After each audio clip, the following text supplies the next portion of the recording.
for top secret. First one is for Grizz. Oh, What? hang on. What do we got? Keep going, man. You're doing good. Yes! Dude, you punched the fuck out of that, dude. man. Holy fucking shit! So good. Yo, Captain Pear. I didn't know what was going on there. Man. Fucking got him. Fucking got him, dude.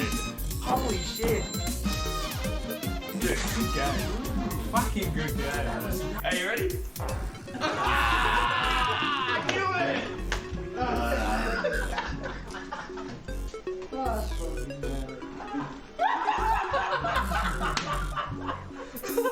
Cap, look at my fish. Oh wow! My little bite. Ready? Bitch. Always steal those kisses from you. Always have to send out kisses from you.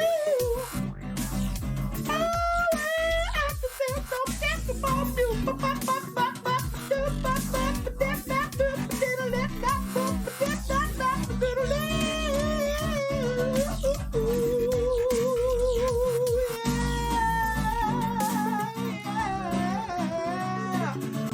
Oh yeah, yeah, yeah. Always have to steal my kisses from you. Always have to steal my kisses from you.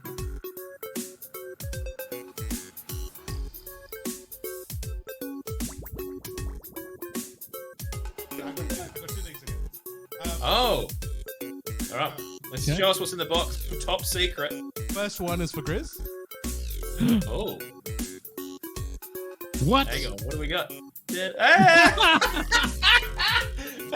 going, man. You're doing good. Yes! Dude, you punched the fuck out of that, dude. man. Holy fucking shit! So good. Yo, Captain Pear. I didn't know what was going on there. Man. Fucking got him. Fucking got him, dude. Holy shit.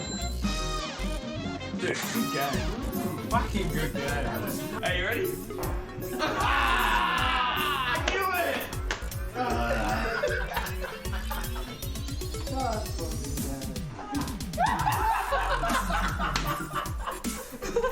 Cap, look at my fish. Oh wow! My little bite. Ready? Bitch. Always steal those kisses from you. Always have to send out kisses from you. Always have to send those kisses from you.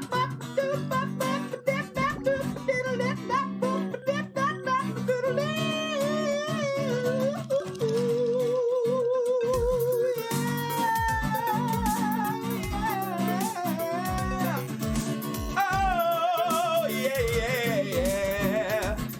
Always have to steal my Kisses from you. Always have to steal my kisses from you.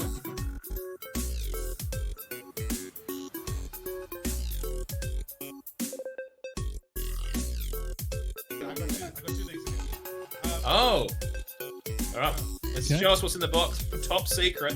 First one is for Grizz. Oh, What? hang on, what do we got?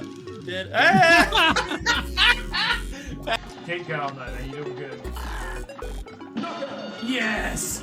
Dude, you punched the fuck out of that, dude. man. Holy fucking shit! So good. Yo, Captain Pear. I didn't know what was going on there. Man. Fucking got him. Fucking got him, dude. Holy shit. Dude, good game. Fucking good game. Are you ready? I knew it!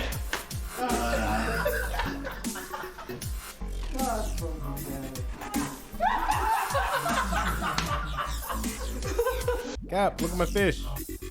Oh wow! My little bite. Ready? Bitch. Always steal those kisses from you. Haven't really done my banter section much yet. And we're on. Oh shit! Hello. How we doing? We're Who's a in there? little behind schedule today, guys. G'day, Blue Streak. How are you, mate? How are Welcome. you, Blue? It was good to catch you the other day, Blue. Hope you're going well. Did you catch up with Blue? Did you? I ran into Blue. I wish I could have hung out with him, but just ran into him. Yeah, I hope you're going He's well, a man. bloody legend. Good I bastard. can confirm.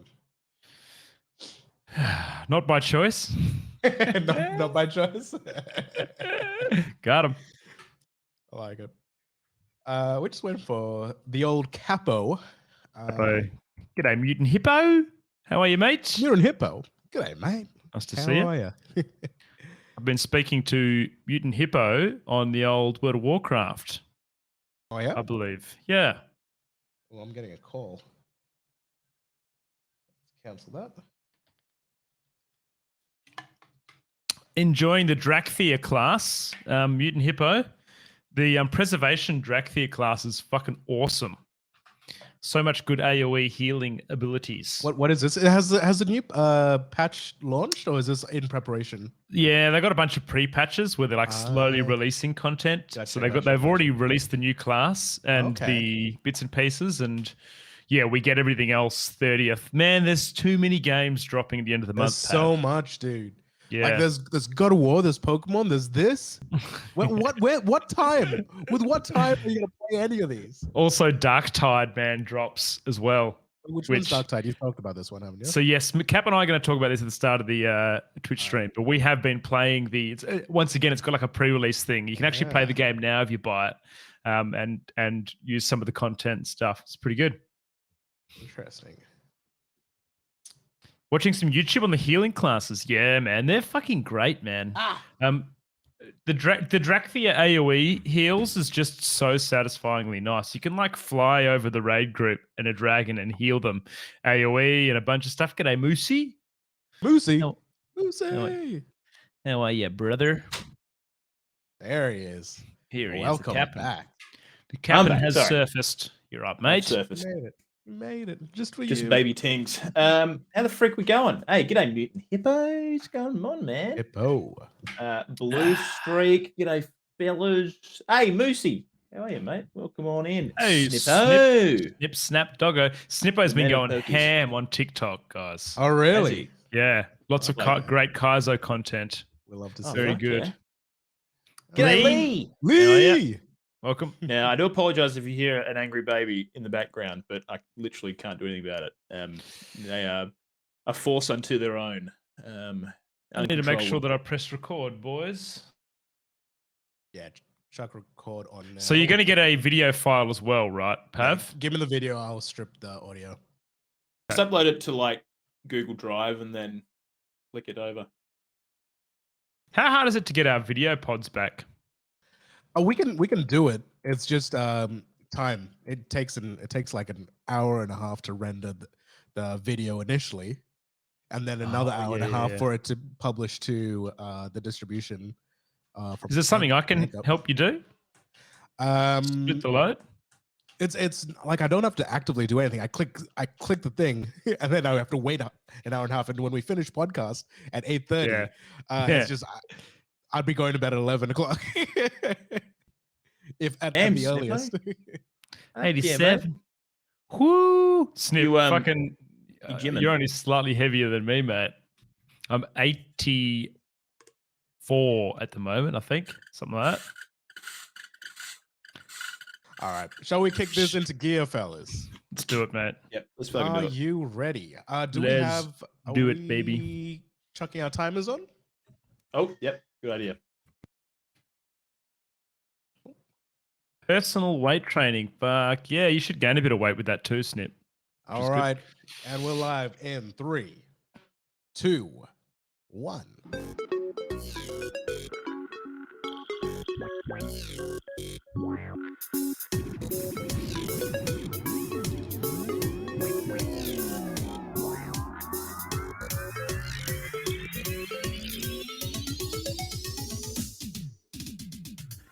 G'day and welcome to Oceanic Gaming Radio, your one-stop frickin' shop, baby, for all things gaming, news, reviews, the whole lot. We do it all. We do it all here.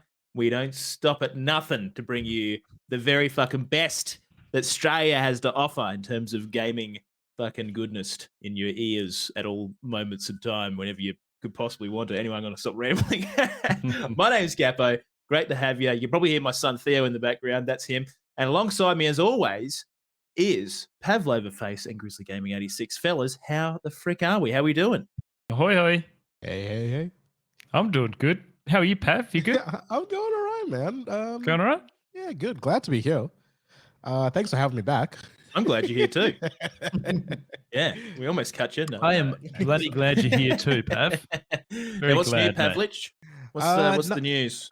Not a whole lot new. I had some time to play games for the first time in like many months over the weekend, which was Wait. fantastic. Did you stream, Pav? I did not stream. I was Just thinking about it, games. but I thought I'd just like have a day to chill out for the first time in a long time and just smash out some Pokemon. And man, I think you Man, that guys sounds will great. get into it a bit later, but I, for one, am quite enjoying it. I do apologize. Thea is actually going batshit because basically what happens is we have bath time. He loves the bath time, but before bath and after bath is like who is murdering a child in that house down the street. That's basically This is what the happens. witching hour, Cap, isn't it? As they Oh, say, big the time. witching hour. Yep. Absolutely. But I mean, he generally goes to bed, you know, he'll have a so we do the bath bottle bed kind of Mhm. routine. That's kind of what we do in the evening because his day sleeps are fucking pathetic. But you know, once we hit about 7 o'clock ish, we give him a bath, then we give him a bottle, try and pump as much fucking milk into him as possible till he's, you know, full as a goog, and then put him down and he's generally bang, sleep. Big and old then sleep arena. hopefully get about 4 hours out of him. But yeah, anyways, that's really fucking awesome, Pav. I also played some Pokemon, and again, we'll talk about that later. But I also managed to get a little bit of time to play some other stuff with you, Grizzly. We played Yeah. freaking Dark Tide. Yeah, dude, Dark Tide, holy macaroni. I Yeah, mean, so if you don't know what Dark Tide is, we haven't got a story on it tonight, I don't think, or maybe way down the bottom. We got But a quick fire actually, but we may as well Quickfire. just have a bit of a chat about it now.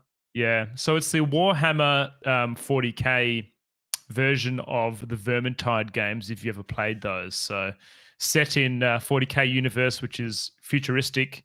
What is it? Is it 40k as in the year 40k, Cap? Is that what it's in? Is that what that name is? Good question, saying, or- Grizzly. Yeah, it's I hyper guess so. futuristic and like Yeah.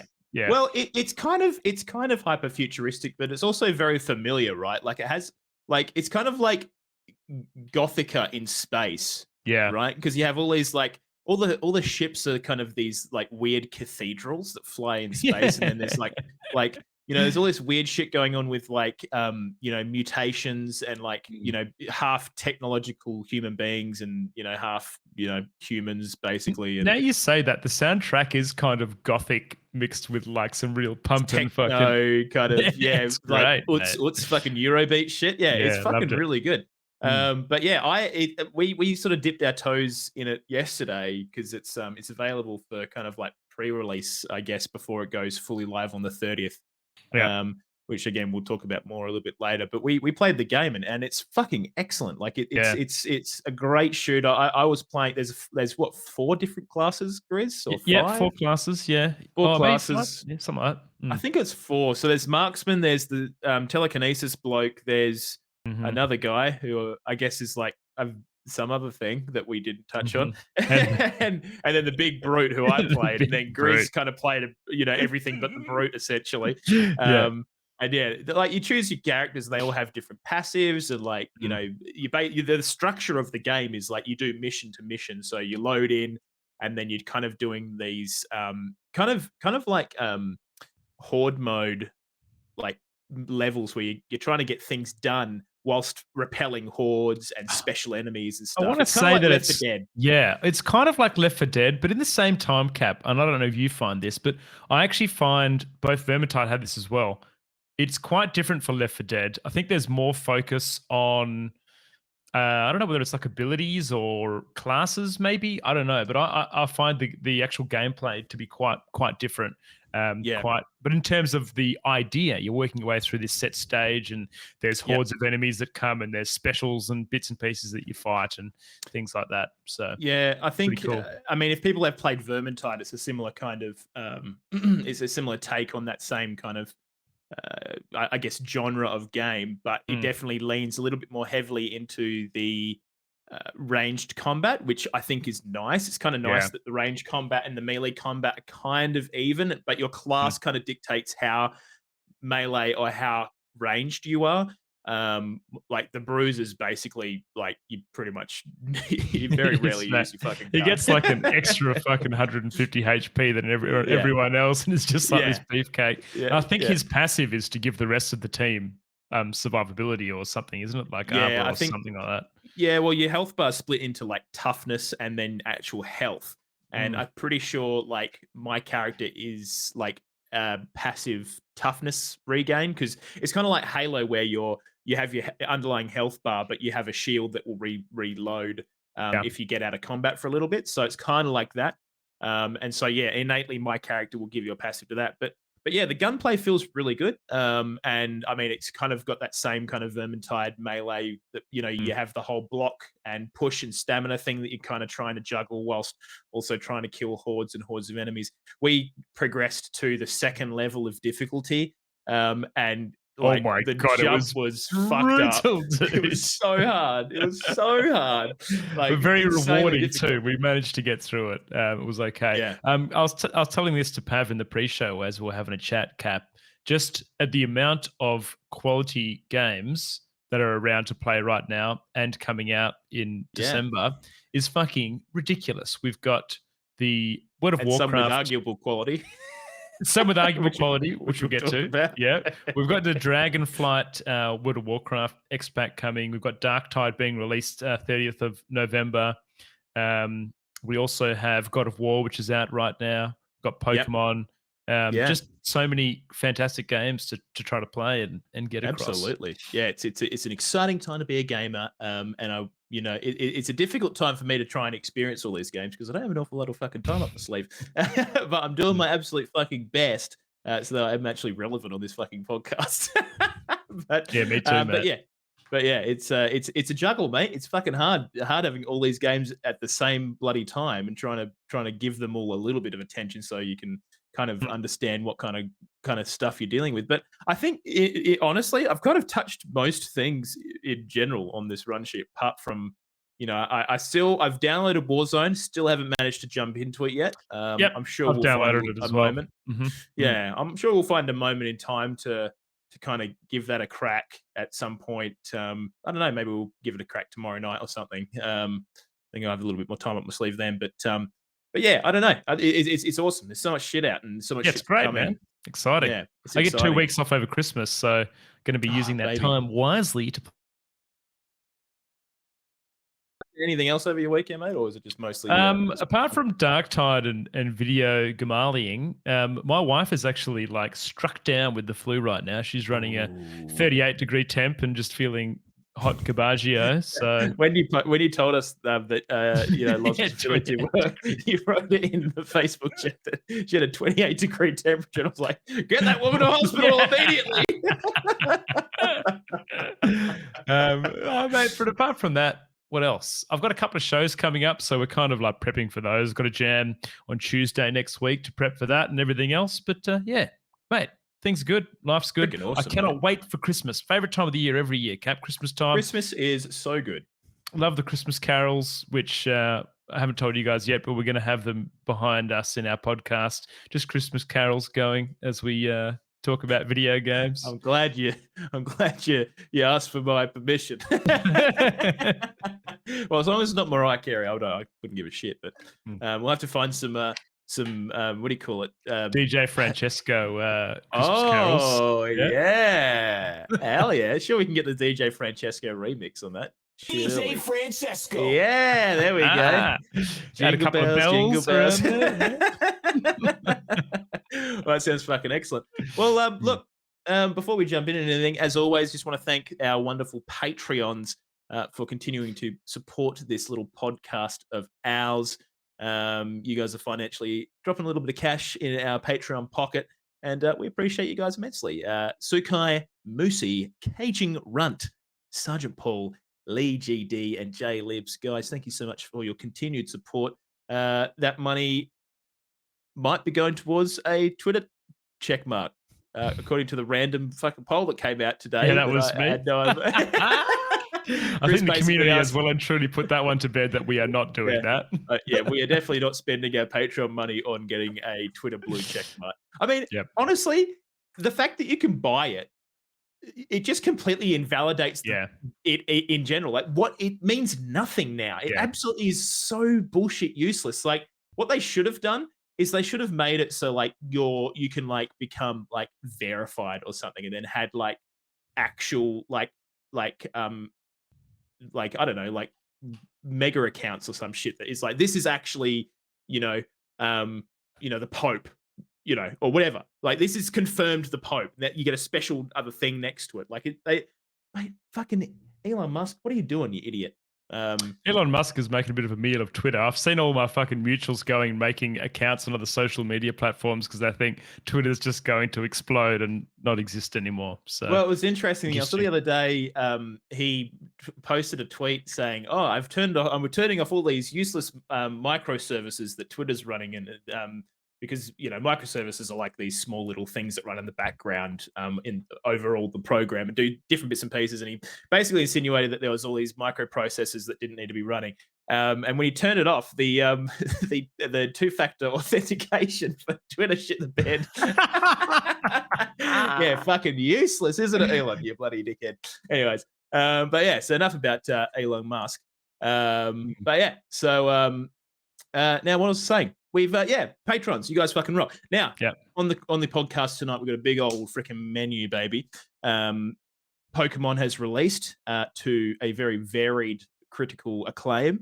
So we're going to sort of give you our thoughts and ideas on that as well. We've got the OGR poll to go along with that, so strap yourselves in. You still got time to vote, by the way. If you'd like to vote, I'm sure that Pav can probably get a thing into the Twitch chat. That's another thing. We're also recording this live, 7 p.m. AWST Monday night. So you can do that, twitch.tv/OGR, Oceanic Gaming Radio. There you go. Now, also on the show... Pav, he's actually eating a pie right now. He just turned his camera off while he was eating that. But if you are live on the Twitch TV, you can see that live happen. Yeah. And God, he looks sexy when he eats. It's beautiful. Now, also on the show, we've got the Game Awards have announced their contenders for Game of the Year, so we're going to break that down for you. There's some shit happening in the Witcher camp, so we're going to talk about what's coming with The Witcher. Where else are we? Bethesda has said some things which we, in relation to the whole Mick Gordon Doom controversy. So we're gonna give you a rundown of what's going on there. And guess what, guys? Warzone 2 is out. Is that a good thing? Hey. Stick around and fucking listen, we'll tell you. And then as always, we got the quick fire. So can strap yourselves in. All right, let's jump straight in. Guys, Pokemon Violet and Scarlet, it's been released. I've had a little bit of a play myself, but I just think we're going to, address the elephant in the room with this one. It is probably...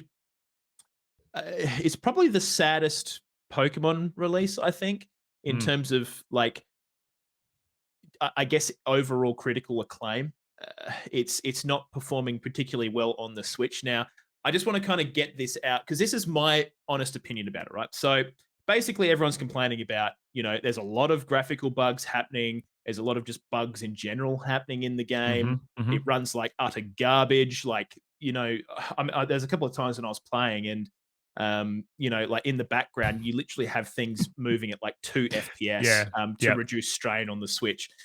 So like there's a lot of graphical fidelity issues that people are just, like just posting shit on Twitter of these little clips of just the game running. Is it worse than Arceus? Is the graphic? No, it is definitely worse than Arceus. Yeah. Arceus I remember you telling me with Arceus, like you would notice the stuff in the background that might be like hip hopping along, but way off in the background. Yeah, the videos and stuff that I've seen of Violet Scarlet, like it can be as you're battling a Pokemon, and the animations and FPS on those Pokemon you are battling are like jittering around. The draw distance on like there's obviously a certain distance away from the player where they begin to reduce the frame rate of like moving objects and their animations. That distance is so much shorter in this game than it was in Arceus. Like you would see birds and stuff in the background of Arceus that would kind of flap at like a like kind of 2 FPS. But in this game, dude, like it is so short. I remember I was in a cutscene talking to like learning about a Pokestop, and like through the background you could see people behind the characters talking to you, and the people in the background are just walking at like 2 FPS, and it just looks it's mind-boggling, dude, that this was released. Like it's really fucking bad. So have they tried to do more with the game over what they've done with Arceus, which limited their ability to create a stable game? I mean, there's definitely a lot more going on in this game than there was in Arceus. Arceus, its open world was a bit more barren. Would you agree with that, Pav? Like, I think, like in terms of like what was in the world, I think, and just the way that they created the world with textures and stuff, I do feel like Arceus had a little bit less going on compared to this. Yeah, you can argue that. You could argue that Arceus wasn't a fully open world, whereas this is. Yeah. Actually, that's a really good point, because Arceus kind of had that Monster Hunter world kind of go into a region kind of thing going on, whereas this is like just go out and you're fucking out there. Which, I mean, I haven't quite got to that yet, by the way. So, I mean, my view of Pokemon Scarlet, I got the Scarlet edition, by the way, is kind of insular at the moment, but I still have had enough time with it and had enough bugs with it already. To, you know, for example, I was in a Pokemon battle, and the ground was obviously uneven, and the camera kind of positioned itself uphill, and so I could see underneath the world during the Pokemon battle. It was just weird. It's just so bizarre. But I think ultimately, like, people are pinning this on the Switch, and I am more than happy to say, yes, the Switch needs a fucking upgrade. Like, this is a real fucking, like, pathetic and shameful, like, first party game to come out. Like, the game, okay, before we go any further, I'm just going to quickly say the game itself is solid, okay?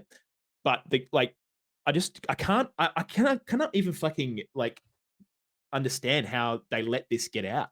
Like, I feel like they should have, like, but I think this is also the issue with Pokemon having this schedule of, okay, release you know, a mainline title every so often, and then we've got the this offshoot titles, and then we've got these remakes. So I think Game Freak is starting to realize, like, when you want to make an open world game versus the games that they've been creating as mainline games in the past, you know, they've been creating what is effectively 2D games, really. Like, it might be 2.5D games where the characters are 3D, but they're moving on a 2D axis, right? Now, all of a sudden, they've got 3D characters moving in a 3D world, and I feel like they're just a little bit out of their depth. And in all honesty, I think a lot of the issues that are happening with this game is poor development. Do you think the Switch. Do you think they could have made it? You think they could have optimized it for it to run okay on the Switch? Revise maybe some of the things that they added to the game, because I mean, at the end of the day, like, you know, these first party Nintendo games, they are being played on a first party you know, console. Like, they know what the console's capable of, so they needed to kind of try and work in with the console. It's unfortunate the console needs a fucking gigantic kick up the ass, and Nintendo clearly need a kick up the ass to get their console sorted. But I mean, again, it comes down to audience, right? People are still going to buy it, and like the Switch is still performing really well, so like, why change a good thing? Like, but it is really starting to crack now, in my opinion. It must actually be really hard, Cap, as a Pokemon developer, trying to have all these aspirations to make these great open world games. They make Arceus, which is quite successful, and they know that the environments weren't amazing, so they try to build off that and create something that is like a Breath of the Wild, truly open game on a limited time frame because of these short release windows, and trying to squeeze all of this, a big giant square box, into a circle hole that is the Switch, and make it all just fit in there. Absolutely. For it to That's such a good way to put nicely. it. That's such a good metaphor for it, because it's just like I think there's a time issue in terms of, like you said, like, they're trying to develop this thing in a very short amount of time, and they probably needed extra time to really polish this off. But there's also a resource problem. Like, you know, the Switch just isn't capable of, like, fucking doing things properly, especially an open world game that can have all kind, like, you can't control a lot of the time what's going to be happening on the screen. I mean, you can obviously try and limit it, but it's just it's a real shame. But I will say, I've been really enjoying my time with the game so far. I think it's probably some of the more fun I've had with Pokemon in a while. I think this is probably the most fun I've had so far playing a mainline game since probably Ruby version, which is a fucking long time. And I don't know why, but the storyline just seems a little bit more like interesting. Even though it's still got that sort of childish kind of Pokemon vibe, the storyline actually just doesn't feel like, here's the fucking bad guys and here's this and here's that. But it's just kind of like, I don't know. It just feels. I think the open world has really helped it in a way because so when you do start the game, you kind of do a bunch of kind of tutorialized shit, but then you eventually get to a point where all of your tasks to do in the game kind of become apparent, and you kind of see them dotted all over the map. And I think just the way that they've kind of given that to you, it feels a lot more freeing and open, and it's probably, I think in terms of like with the story and how that also works with the story. I don't want to say too much because I don't want to ruin too much for people, but I mean, there's not an awful lot to ruin, really. It's a Pokemon game and it's fairly standard, but just the way that they introduce the characters, I do feel like it's a little bit more solid in the storyline department and character writing. It doesn't just feel like a classic fucking Pokemon, like they've just fucking smashed all these like characters together last minute. And I mean, not that that's classic, but I don't know. I just sometimes I feel like Pokemon has some kind of weak character development. But yeah, I don't know. What do you think, Pav? Like, do you think how do you feel about the story with this one? I do feel like it's a bit more interesting. I fully agree with what you're saying. While I don't think it's like award-winning writing or anything, it's a Pokemon game. But like, and it still has like the same beats that you'd find in a Pokemon game. But like, giving the player the control of how you progress through that completely, it made a lot of a difference for me in my enjoyment. Like, I fell into the story a little bit. Yeah, loved it. Yeah. Actually, and because like the whole thing takes place around this school, and I think the way the school's kind of introduced to you, I feel like it's a good like boat for the storyline, and it's a good way to kind of get you coming back to this school because again, I don't know if this is what happens, but there was like lessons for me to go and do, so I could go and do these lessons, and you kind of learn things you might already know, like things like, hey. When you perform a special attack against a fucking a weak enemy, you're going to do double damage. And it's just like things like that has never really explicitly been explained a lot of the time in Pokemon. And I kind of like the idea that they're teaching you how Pokemon works in these bite-sized things. So I thought that was really cool. But yeah, I mean, overall, my enjoyment for the game has been like huge so far. And I mean, I've just been spending a lot of time just chucking Pokeballs at new Pokemon that I see in the wild because I mean, you see all the Pokemon physically in the world now, and that feels really great. So I think there's parts of they've taken from Arceus in terms of like actually physically seeing those Pokemon in the environment. I mean, obviously they had it in Let's Go Pikachu and Eevee, I'm pretty sure. But I don't know, just the way that they've implemented it, it feels a lot more. I don't know, like Pokemon should be, right? You're not running through fucking grass and like waiting for. The next evolution is upon us, mate. My limited thoughts on this, a couple of things. The first thing we kind of discussed in our Facebook chat today, which was, although it sucks for this game to be released on we'll call it a current gen console, and it to come out with these issues, graphic stability and stuff like that doesn't necessarily mean it's a poor game. When you look at like indie games, sometimes games that come out that we all love back in the day, and you look at how they play, that still has a place. So I'm glad that you guys are still enjoying. I mean, there's still some, like for example, Cult of the Lamb had some graphical issues on Switch. For example, again, not singling any consoles out, by the way, but look, you're totally right. Like graphics don't always. I kind of want to word this in a certain way. Graphics don't always equal a positive gaming experience. Absolutely. Sometimes your positive gaming experience can be Dwarf Fortress that is literally made out of fucking ASCII. Yeah, look at Anthem, mate. Yeah, like exactly. Favorite game. Yeah, I mean, yeah, like you know, there's a lot of games that have insanely good graphics that are shit, you know. But I think the problem is when it comes to a game like this, you expect a certain amount from what you're investing in because Pokemon's just a known quantity for a lot of the time, and I think this has been a fairly disappointing release just in the technical sense because like the way that you're going to enjoy a game is for you to be immersed. And if you've in the background you've got a fucking pelican doing a fucking flap at 2 FPS per second, it's just going to draw you out instantaneously. Yeah. That magic of Pokemon is gone in that moment. Or like, you know, you're in the middle of a battle and all of a sudden you can see like underneath the world. Like that's going to draw you out. Like, and it sucks, you know, like it really sucks because I don't know. I just expect better from Game Freak, honestly. Pav was telling me this, that they have like implemented patches to deal with the bugs that are happening in the game.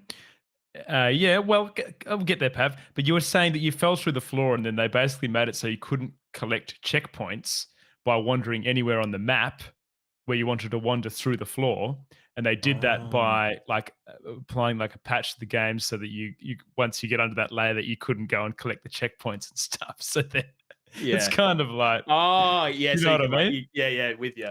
But that's interesting in general because like I feel like, you know, these games go through like, especially a game of such rapport as Pokemon would go through a pretty significant testing phase.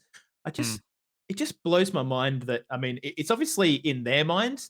I mean, I don't even know what kind of bugs that they solved before this game came out, but they obviously look at the bugs that they have and they go, okay, the main character's legs are missing. They can fall through the floor. Which one do we fix before release? And then, you know, I would love to know what they did, what they fixed before this game went live, you know, because they must have again, known, it's a resource problem. Oh yeah, for sure. They know a lot of this stuff, right? And they just don't have time to implement it. They obviously have a schedule to hit. But yeah, I mean, ultimately, I do think the game is a little bit disappointing, and I think I'm more disappointed because I think it's a fucking great game. I think it's a really, really fucking good game, and it's probably one of the best Pokemon games I've played. But it's just so disappointing how shit it runs. And the Switch does not make that any easier. So I think it's a kind of it's a double-ended problem with Game Freak probably not really following through with positive development and actually, you know, creating a solid, you know, kind of game, but also, I mean, they did in the sense that gameplay wise it's fun, but like graphically it's just like fucking hell, what is going on here? But then also, I mean, we have this conversation almost every week, I feel now. Like, where's my fucking Switch Pro? Nearly more than Elden Ring these days, Cap. Yeah. Like, now, just give me Cap, my fucking Switch Pro. I have 3 reviews here. The brilliant, the shit, and the humorous. I'm going to read them out to you. Yeah. Okay, Pokemon Scarlet and Violet's technical problems and lackluster multiplayer and are unable to overshadow its triumphant release into the open world. Compelling characters, a huge batch of new creatures, and excellent OST helps the title on its mission to renovate the franchise. They celebrate everything that makes Pokemon games endearing, the mystery, the surprise, the feeling of freedom.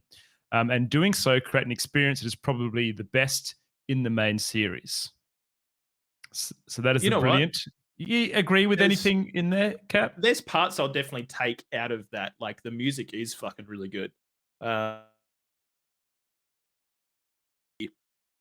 One of the best titles they've had since, you know, like probably the Game Boy Advance titles. That's what I think. Because, but that's the thing. They just didn't execute it properly, and it just feels like such a letdown. You know, like it's a real shame.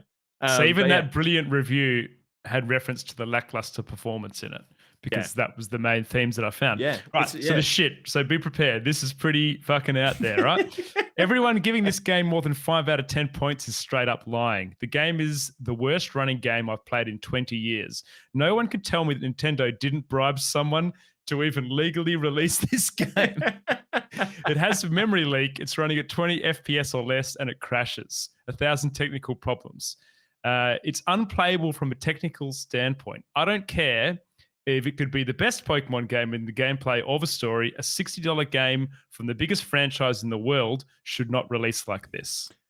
Look, I agree with that. I don't think it should have released. I think they would not release Breath of the Wild like this. No. Or do they? Dun, dun. Like, I don't know. Yeah, they may. Breath of the Wild we talked about this. Ganon in the background going, I'm coming for you, Link, at 2 fucking FPS. Like, you know, they just wouldn't do that. That's why it's just mind-boggling to me that Nintendo, like, I mean, I don't really quite understand the relationship that Game Freak and Nintendo have, but I assume that Game Freak is like owned by Nintendo. Is that how it works? Do you know how that works? Pav, like, do you know what the relationship between Game Freak and Nintendo is? No. No? Yeah. I assume it's kind of like it's obviously a first party, right? But like Yeah. they develop the games. But it's just mind-boggling that it got released like this. But yeah, I mean, it's not the worst running game ever. I've seen way worse than this, you know, and I've seen worse bugs than this. But it's just disappointing in general. But yeah, anyways, it's definitely not unplayable. That's for fucking sure. All right, here we go. The last one, the humorous. Rose-colored Pokemon goggles shouldn't save the performance dumpster that is Pokemon Scarlet and Violet. Fix your Game Freak. It's completely broken.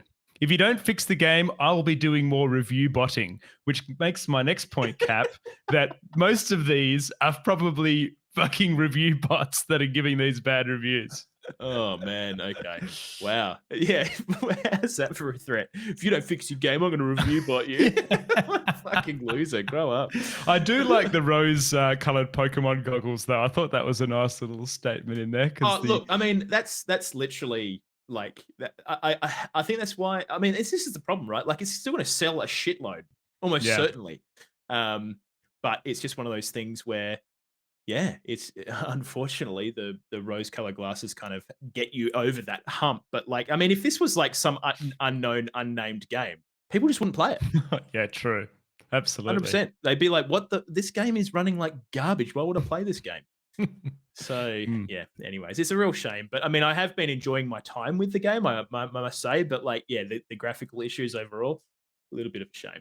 But yeah, I'm interested to see if and when you give it a crack, Grizz. I don't know. I think there's going to probably be more patches that will slowly come out and probably help stabilize the game a little bit. But I mean, there's only so much they can really do. They might do a remake of this on the Switch Pro or something, like a remaster or something. That. The true edition. Yeah.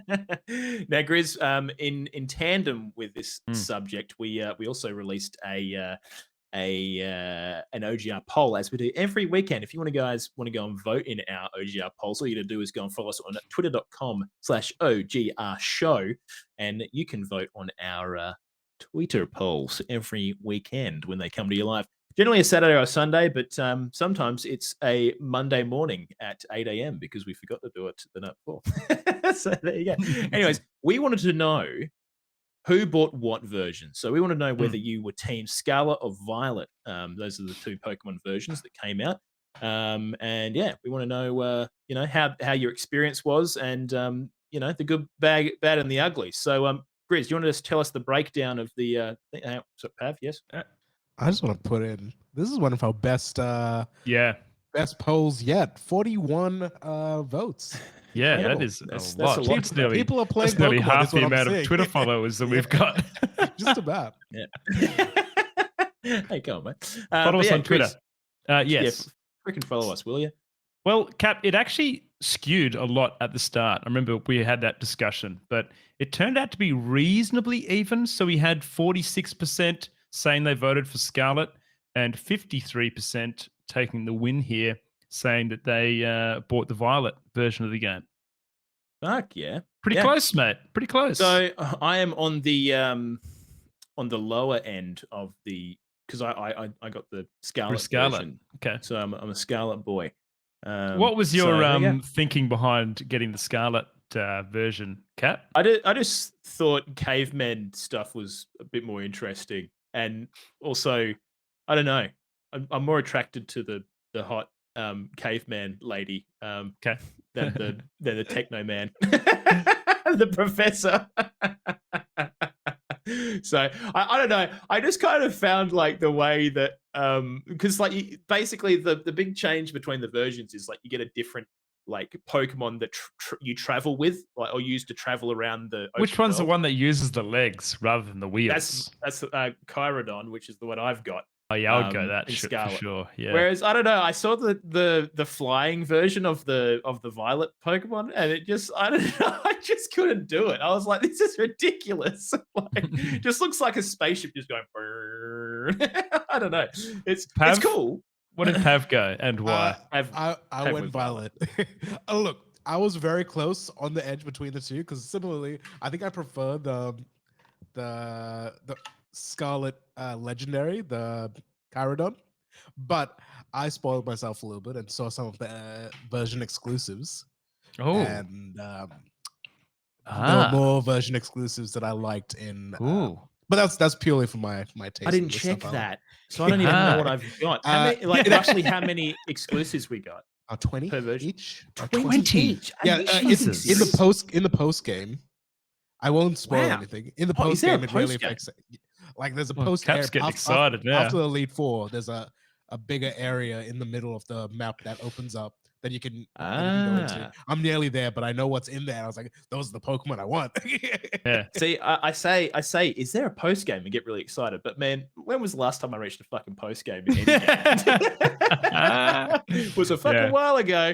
Probably World of Warcraft. But anyways, but yeah. So also thank you to everyone for posting some comments. Sukai actually dropped a really interesting comment saying, mentioned that the graphical issues are definitely more noticeable if you're playing in docked mode, which I haven't played in docked mode. So that's quite interesting. I suppose the upscaling to 720 is it 720p in docked mode? I can't remember what it is. Right, yeah. So yeah, the graphical issues can basically be worse in docked mode. But Wow, so also, there is actually a memory leak. So Sukai is also saying that some smart people figured out that a lot of the issues are caused by a memory leak. So rebooting the game every now and then seems to be a temp solution, which is kind of a pain in the ass. But yeah, I mean, if you really are having issues, you can go and restart stuff. So I think a memory leak should be a fairly patchable thing. I mean, I'm a developer, and I mean, you should be able to fix that. But also, like, memory leaks are like the biggest fucking like meme of dev in general. Like if you get a memory leak, it's just like such a laughable thing. Like, how the fuck did you get a memory leak in Is your that fucking right? program? I mean, it's a lot easier in things like this, but like because Nintendo and Pokemon would be using their own proprietary game engines, they wouldn't be using like something like Unity or Unreal. It's a lot I don't know. Yeah, I mean, it's probably Someone's using the wrong code on the seagull Pokemon, I reckon. Yeah, And it's just leaking through the jaws of the Pokemon. Yeah. Those Pokemon pretty in the technical with it, Caps. Yeah, I don't know if you can understand that. your shit, mate. I mean, those Pokemon in the background should be running at 4 FPS, not 2 FPS. But we got this memory leak, so they'd be looking heaps better. Now, Pav posted a video of himself underneath the world, which was pretty interesting. Very cool. It looks nice down there, Pav. It does look nice down there. It looks Is like that what the special Pokemon are, or what, Andy? Yeah, I mean, there is a special Pokemon. He's on it. But yeah, so true. there you go. And Moosey said neither, from what I've seen. I wasn't thinking of buying either, so I guess I'm biased. I haven't played a Pokemon game in a long while, and this one ain't pulling me back in. And yeah, I don't fucking blame you. Very fella. similar sentiments for me. Moosey pretty much wrote a very similar comment. We had one here from Desane saying, played about 12 hours so far and having an awesome time. I had like one minor stutter, but otherwise performance has been fine. So he must have had the dream copy, the one without the memory leaks, I reckon. A Switch Pro, and he's just not saying anything. I reckon that's what's going on. But yeah, so thanks to everyone for voting. As always, bloody appreciate you. And yeah, anyways, moving along. Now, Grizz, the Game Awards. Hosted every year towards the end of the year. I can't remember what date of the Game Awards this year. Probably like, here we go. Here's one I prepared earlier. 17 days until the Game Awards goes live. So that's going to be like what? December. Mid-December? Yeah. December 8th. December 8th at the Microsoft Theater in Los Angeles. That's hosted by Jeff Keighley every year, the all-star games journalist guy that you guys know him. You know who he is. Now, they have announced all of their nominees for each of their categories, including Game of the Year. Now, quite an interesting lineup, Grizz. I'm going to run these through for you really quickly, okay? Yep. So give it to me. We've got Elden Ring. Yep, of course. Which will get Game of the Year. God of War Ragnarok. We've got Horizon Forbidden West. Yep. And then we've got a few other games that surprised me. Yes. Xenoblade Chronicles 3. A Plague Tale Requiem. And Stray. Yeah. So I 100% understand why Elden Ring, God of War, and Horizon are on that list. I mean, it's just putting AAA titles in in there that I mean, obviously performed fairly well and I looked really agree. nice. Yeah, absolutely. Yeah. Xenoblade Chronicles to me, I don't think it deserves a nomination. I think it's a reasonably decent game. It's a good Mhm. JRPG, but I don't know. I just the game itself, I think overall is fairly bland, and I think it kind of in this slew of games, I think they just went, oh, we need an RPG in there, put Xenoblade in there because it came out this year. I There's a think that's probably what couple. they did. I'm sure we're going to get there, but there's a couple that I would have liked to have seen in there instead, Cap. So it'd be Yeah. interesting to talk those through with you. But yeah, Yeah. and I felt this very similar way to you about Xenoblade around Stray. Not that I've played Stray, Cap, and I will go ahead and say that it definitely took a few people by surprise, the quality of that game, and it took social media by surprise as well. Yeah. Just the way the animations, and if you don't know what it is, it's basically like a post-apocalyptic through the eyes of a cat, and you walk like a cat, you meow like a cat, everything like a cat, you knock glasses over and all that kind of stuff, and so much that there's a Twitter page, we talked about this last time, that is dedicated to cats watching Stray. It's that realistic that some cats will watch footage of Stray and be like up there and looking behind the TV to see if they can see the cats and other things. But I did feel that it was a bit one-trick pony, Cap. It didn't stick Yep. around very long. It was kind of a bit of a flash in the pan. Nothing like we've seen from Elden Ring or God of War or even Horizon, where these games are, will be played for Yeah. a long time to come. Yeah. So yeah, along the similar lines of Xenoblade, I'm unsure whether it deserves Game of the Year. While it's a fantastic game, Yeah, I definitely agree with you, dude. I think Stray, it's kind of like you know how just when you think of memes, you think of like cheeseburger and like the early cat memes and stuff. I feel like cats just have this like draw on internet culture, and like obviously they probably wanted to put some indie games in the lineup for Game of the Year. I totally understand why they would want to do that. I think Plague Tale probably. I haven't played it, but from all accounts, the early Plague Tale game was incredible, and I'm sure Requiem is really good as well. It seems like it's they're a really strong indie developer and probably do really deserve that that entry. But yeah, something about Stray just really put me off. I do really feel the same way. Like the only thing the game really has going for it is it's a fucking cat, yeah, and the cat's really hyper realistic, and that's it. I don't think it's particularly strong story wise. I think like the gameplay looked fine. Like it's not. But I do think it's probably just the fact that it had this little like like Twitter moment basically. Yeah, it did. All the footage you see of Stray is all the same footage of people getting to the same point in the game, doing the same thing, and then reacting to that one bit. It was just like a bit of a social media sensation, almost like a viral TikTok or a viral YouTube video in a portion of a game. I kind of feel like. Yeah. I feel honestly, I feel like this is more like they probably. I know it sounds really dumb, but like, so the game developer I can't remember what do they call that? GDC, I think it is. In Europe, I feel like this is more of a thing for that because it's like you want to talk about how impressive the animation is for the cat in Stray, but that's probably about the only thing you really want to talk about, in my opinion.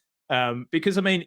But then also, at the same token, like it's impressive that a small indie studio managed to make this really hyper realistic cat, But also, they probably spent 50 million years making it look like Kratos's ass fucking shimmers when he walks, and the amount of animation that goes into that ass jiggle is probably the amount of fucking animation that's in this cat in Stray. I don't want to like shit on these devs because I know that they've worked really hard and they produce a really good product, but I just find its entry here really fucking random. And it kind of feels like they just went, oh, indie game, the one with the funny cat, and that'll do it. Yeah. So people love the cat. Let's put it in. Well, let's talk about a top three, Cap. So Elden Ring, God of War, Ragnarok, and Horizon Forbidden West, all three powerhouses of games. I think for me, the top two, even though I haven't played God of War, Ragnarok yet, I think Elden Ring and God of War, Ragnarok will be battling it out up the top. Just from everything I've seen and heard. Would you agree with that, Kat? Absolutely. I think it's really hard it's going to be hard to pull those two apart. But one thing I will say, and I mean, we're going to save this for the quickfire, but Elden Ring just surpassed 17.5 million copies sold. That is an incredible achievement for a video game. And I think, I don't think God of War will probably make that. But How many and, has God of War? I'd love to know how many God of War Ragnarok has sold. yeah, maybe someone Um, in the chat might be able to fucking. I think it's been quite pump those successful numbers. so far. It obviously wouldn't have reached 17.5 quite yet, but Yeah. in terms of like what would I give it? I mean, we all know I'm going to give it to Elden Ring, but here's my reasoning as to why. I feel like Elden Ring is it's an evolution, and it's also a completely different game to. I mean, obviously, it's still a Soulsborne game, right? Yeah. But at least it is something completely different. It's a brand new kind of style in terms of like and world, and they've obviously taken it open world. Whereas God of War Ragnarok is it is an evolution of the initial game, but it is, to me, God of War. It's God of War 1.5. Yeah, absolutely. It's a solid fucking game. Again, don't get me wrong; it definitely deserves to be on this lineup. But I just don't think it takes Game of the Year. Yeah, I agree. So much. I feel like Elden Ring really paved the way for an open world RPG in our current age.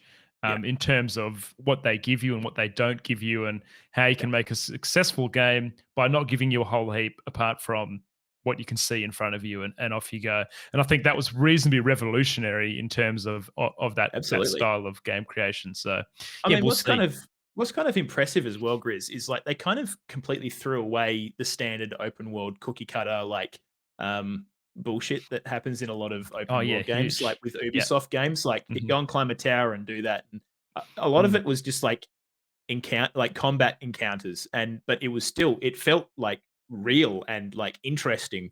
And they just managed to populate this open world with meaningful things that are happening on your map, and like meaningful areas. And there was a little bit of reuse of bosses and stuff, but for the most part, I think like it is a real triumph of open world gaming development. And then you obviously look at games like Pokemon and you go, oh my god, Yeah, look at that. Clearly didn't take any inspiration from Elden Ring. But I mean, who takes it for you, Rizzler? Yeah, obviously, definitely Elden Ring, but I will hand on heart say that I haven't played Ragnarok yet. So yeah. But yeah, you know what we're like around here. Now, Cap, any titles that aren't on this Game of the Year list that you feel should have been nominated over those that you see? I'm trying to think off the top of my head what I probably would want to see in here. Like, I've picked two out. Do you know one thing I probably would like to have seen in here? Probably instead of Stray, maybe something like Cult of the Lamb or Sifu. Yeah, absolutely. That's what I would have. I think Sifu was. I didn't play Sifu, but Sifu was this incredible combat cinematic game that it kind of like this fighting style game where you kind of play this like karate guy and but it was just, I watched a lot of gameplay of that, and it's fucking. I think essentially through that. When I was at his house, and it's really cool. Got like roguelike aspects, and yeah, very cool. And obviously, Cult of the Lamb, what a fucking game, dude! The ripper game.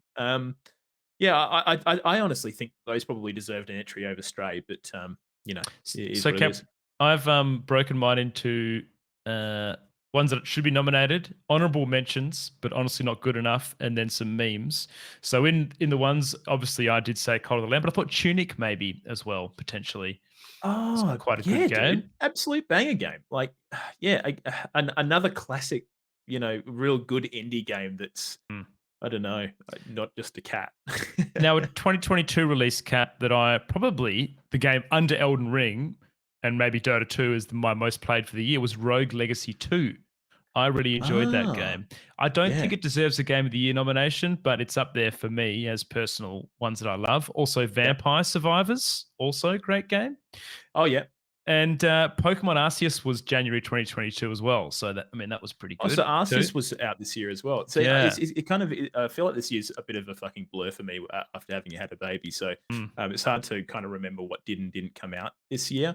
But yeah, I don't know. I think there's a lot of stuff in there. I mean, there's obviously a lot of other categories that I'm sure they'll pop up in there. They are popping up in the categories. There's like best esports game, best Yeah. adaptation, most anticipated game, which includes things like Final Fantasy 16, Resident Evil 4, Starfield, Breath of the Wild 2, i.e. Tears of the Kingdom. They've got things like best Sims strategy, best family game, fighting game, role-playing game. So they've got all that. And there's a lot of, like, I think Sifu actually does, Sifu shows up in best indie game, cool. as does Stray. But There you go. yeah, so anyways, Cap memes, they exist. Meme games, Diablo Immortal, Yep. Sonic Frontiers, and Yep. Wordle, mate. Surely Wordle. Is Wordle. Wordle 2022? I don't know. So that's a good It point. is. Was there Wordle this year? What about bloody Wordle, mate? Get Wordle on the Actually, list. I think Wordle was this year from memory. Pretty sure it was this year. Wordle should be. Actually, I tell you what, Wordle probably deserves to be in Game of the Year. In a way, really. You think about what Wordle has been. Like, dude, that game has popped probably more than some of these other games on here. And hey, that's an indie game, dude. That's fucking about as indie as it gets. One fucking random dude coded this thing, put it on a fucking website for his wife to play word games, and then people fucking bombarded it. Like that's as indie as it gets. So I don't know. Wordle probably deserves to be in there. But anyway, so there you go. There's your fucking game nominations for the Game Awards for 2022. Let us know on Twitter what you guys think about the Game of the Years. Is there anything that you guys would like to see there? Maybe we'll post a tweet and just see what people are thinking about the nominations, what they would have liked to have seen in there. I mean, we obviously this is another issue. Is like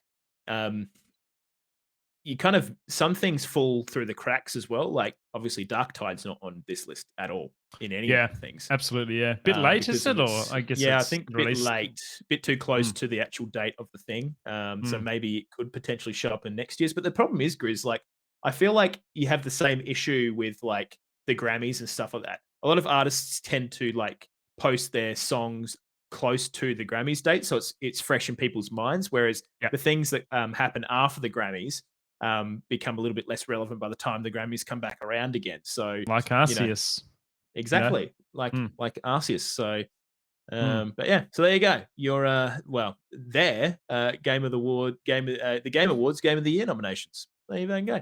Now, Grizz, The Witcher. You like Geralt? You like Geralt or Rivia? Love Geralt. Yep. Geralt. Geralt of Riviera. Love it. Grizz, they've got a next gen update coming very soon. What does that look like? We don't actually fucking know. But they've just said that it's coming. Now, what fucking date do they have? December 14, Cap, 2022. It's coming to PS5. Well, be interesting, okay? The next gen patch, PS5, Xbox Series X, and PC. No Switch on there, obviously, because it's not next gen, Cap. Now, actually, I think they. Oh, hang on. It's getting the DLC. Yes, it's getting the DLC on Switch. Getting the DLC, yeah. Dude, have you played The Witcher on Switch? No, I haven't. No, I've only heard from what you said about it being interesting. Yeah, it is so fucking bad. My brother has it on Switch, and I loaded it up. The first the first thing you load into is like bodies in like hanging in a tree, and like the graphical fidelity of it was just horrific. Like it is so fucking bad. So yeah, I don't know. Grizz has got his copy there. I do. Now, Cap, the next gen version of the game is going to come with all DLCs, including a bunch of add-ons and stuff as well. It comes with ray tracing, some new light modeling, faster load times, 4K resolution, 60 FPS. And CD Projekt Red have also been working with this popular modder. His name is Hulk Hogan. He makes Witcher mods. He's also a wrestler. He's also a wrestler. My God. Yeah. But he, the mods that he works on for Witcher are all around the texture packs. So without us knowing yet, we're thinking that maybe we're going to get some improved textures and stuffs coming in.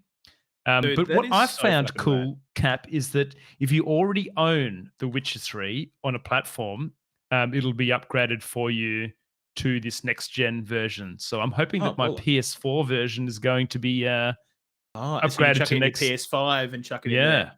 So I'm pretty excited. Really I'm actually relatively excited about this because I feel like The Witcher 3 was probably one of the first open world games apart from Skyrim that I really sunk my teeth into and enjoyed it. Did you ever play the DLC?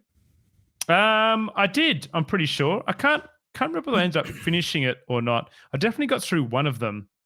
There's this one I have here. Cap's got 16 DLCs, so I assume it's plus the two. Yeah, some the of it two will main literally just be ones. like alternate clothing and Is it? shit. Yeah, right. But what you should do, even if you don't play the whole like the mainline game all over again, play just. I'm pretty sure you can play Blood and Wine from without having to play the main storyline. You basically get given like a gear set and you go through and just play Blood and Wine on itself. But that DLC is as good as the mainline game. It is absolutely fucking awesome. In terms of the story and stuff, Cap, like it's just a little lore? bit more interesting because it's kind of like got like a Spanish flavor to it, and obviously you've kind of got this like medieval kind of European thing going on with the main Witcher game, but obviously it's like Eastern European mythology. But the Blood and Wine stuff takes place in this Toussaint, I think it's called, and it's like a figurative land in the Witcher kind of chronicles, but it kind of resembles like Spain, and it's like very fiery and a lot of wine drinking and interesting architecture that's kind of a little bit more Spanish, basically. But it's a really cool DLC, and it's a significant chunk as well of time to finish. So okay, yeah, I think I'll definitely give it a crack after we get through this plethora of other games. And hopefully my PlayStation 4 version will just get updated to the recent one. So yeah, not far away, December 14th. So similar to when the Game Awards drops, sounds like, and we'll have something there. Yeah, which would be pretty cool. Now, so they're also releasing Grizz alongside this. Did you say this? I don't think you did. Not yet, no. Yeah, they're releasing a Netflix Witcher themed additional content. Now, what is that? We don't know yet. They're releasing further details, but I would assume probably maybe some story that kind of more closely follows maybe some of the in-game events that happens in series events that happens in the TV series. Maybe some alternate skins that maybe makes the characters look more closely to their counterparts in the TV series, or perhaps maybe just like some themed kind of armor. But pretty cool. So we don't know what this is going to include. Getting new content for this game when was it released? A long time ago. So back in the olden days. Very exciting. It's a freaking old game now, but it's still a fucking classic. The Wild Hunt, what a fucking cracker game. Now, Cap, slightly off topic, but we have heard that Henry Cavill is being replaced by Liam Hemsworth in the show, the Netflix show. What are your thoughts on that? And do you think the in-game DLC is going to cop Liam Hemsworth as the character? Surely not. Breathe some life back into Henry this Cavill. Surely fucking not. I don't know. It's interesting because I did a bit of reading about this as to so I think Henry Cavill, they amicably split. Now I think the underlying issue is that Henry Cavill is a gamer, and I don't think he kind of agrees with the direction for the writing of a lot of the series. And I think he probably has, in terms of like what happened in the last couple of seasons with Game of Thrones, where it just went a little bit too mainstream. And I think that's probably where he's coming from. And he wanted a more true to the books and the game kind of Witcher TV series. And I think that's why he peeled off essentially. And I mean, obviously, what a legend, man. Yeah. Well, actually, I'm kind of two ways. There's a lot of things coming out about Henry Cavill the last few weeks and months that makes him not seem like a bit of a legend, in all honesty. Oh, yeah? I'm not going to delve too far into it, but he sounds like he's actually a bit of a tosser. Yeah, right. But and again, that's all allegations and stuff, but I won't go too deep into that. But ultimately, I think that's where he was coming from. And yeah, I think ultimately I would prefer a more Witcher-like experience. But the thing is, like, when you look at it from the perspective of the showrunners and writers, like, they have to create something that's going to sell well and view well on Netflix. So of course they're going to make something that's a little bit more mainstream and generalized, because who's going to watch this stuff? You're going to want the general population to watch it, and not everyone wants to play The Witcher 3. So, all read the books. So they got to make something that's right for everyone. Watching the series did make me want to go pick the game up. Again. Now, Cap, what are your thoughts on this announcement as a whole, mate? The next gen thing plus the DLC. Does it entice you to want to come back and play? Not really. No, I don't You've think I done will. it? I've got other games I want to play. Yeah. I've played Witcher to death. I think it's great especially for those people who haven't had a chance to play the game yet Yeah. properly, or maybe Mhm. missed out on the DLC. But yeah, it definitely is drawing me back in. But I appreciate that they're doing it. I think it's a really good show of faith, I guess, for CD Projekt Red, especially. They seem to be kind of clawing back a little bit of public opinion after having a pretty shoddy not CD, what do you call it, Cyberpunk Yeah, release. absolutely. I think they slowly kind of got their shit together on Cyberpunk, and now Mm. they're going, hey, also, we know that they've got a lot of projects with the Witcher coming up soon. So yeah, I think they're just kind of priming us and getting us ready, and this is one way to do it. Because I mean, let's be honest, they probably don't have an awful lot until one of their next first-party games comes out. So what do you do in the Need something. meantime?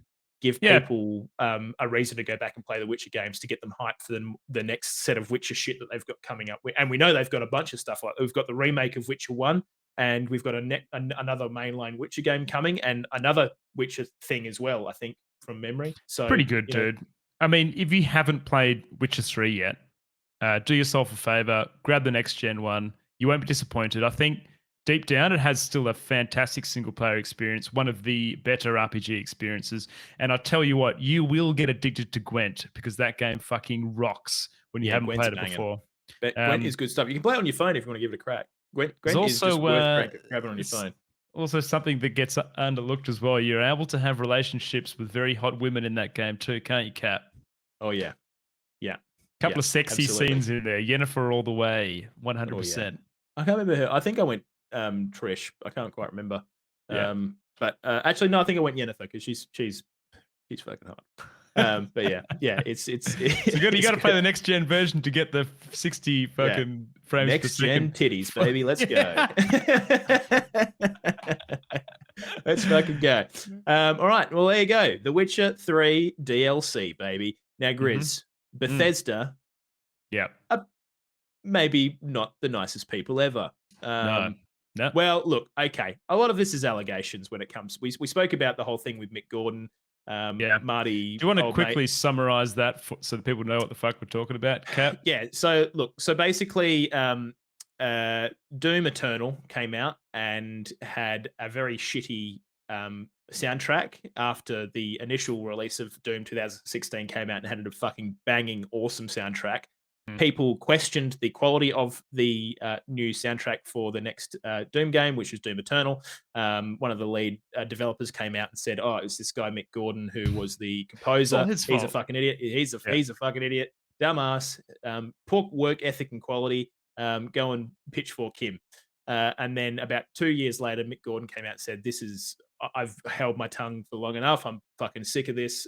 Basically posted a huge Medium blog post about all the things that happened behind the scenes and painted a very bad light about ID Software. Lots of evidence too, Cap. He came with pictures and lot of evidence, receipts on anything that he's also obviously spent a lot of time putting that together. Yeah, and he spent clearly probably weeks and weeks compiling all this shit.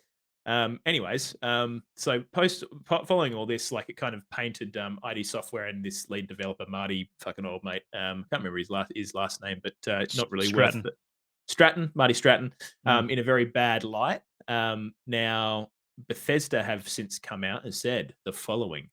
The recent post by Mick Gordon both mischaracterized and misrepresented the team at ID Software, the development of Doom Eternal, Marty Stratton, and Chad Mossholder with a one-sided and unjust account of an irreparable professional relationship. We are aware of all the details and history in the matter and unequivocally support Marty, Chad, and the team at ID Software. We reject the distortion of the truth and selective presentation of incomplete facts in quotation marks. We stand ready with full and complete documented evidence to disclose in an appropriate venue as needed. The statements posted online have incited harassment and threats of violence against Marty, Chad, and the ID Software team. Any threats or harassment directed towards members of our team will be met with swift and appropriate action to protect their health and safety.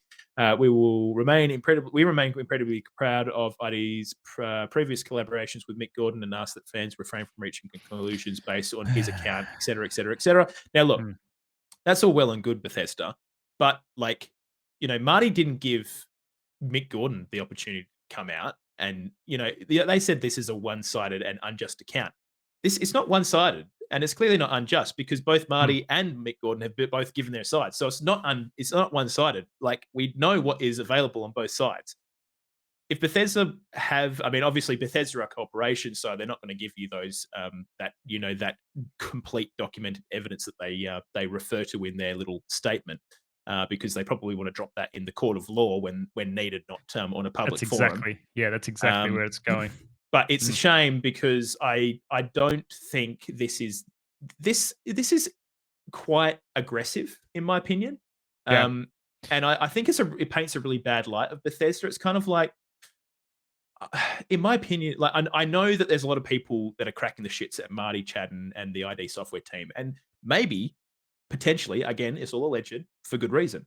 Yeah. But at the end of the day, Mick Gordon has received this for the last couple of years, and now the shoe's on the other foot. Like, I feel like there's a middle ground here that is not being trodden on, and the people who needed to tread it were Bethesda.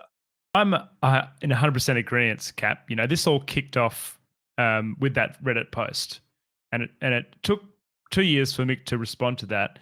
Now, Mick obviously knew, Cap, that people were going to come after ID Software, so he specifically asked people reading his statement to not go after the developers of the game by saying this: "To those taking action against the game, please spare a thought for all the talented people who work incredibly hard to make the game you enjoyed.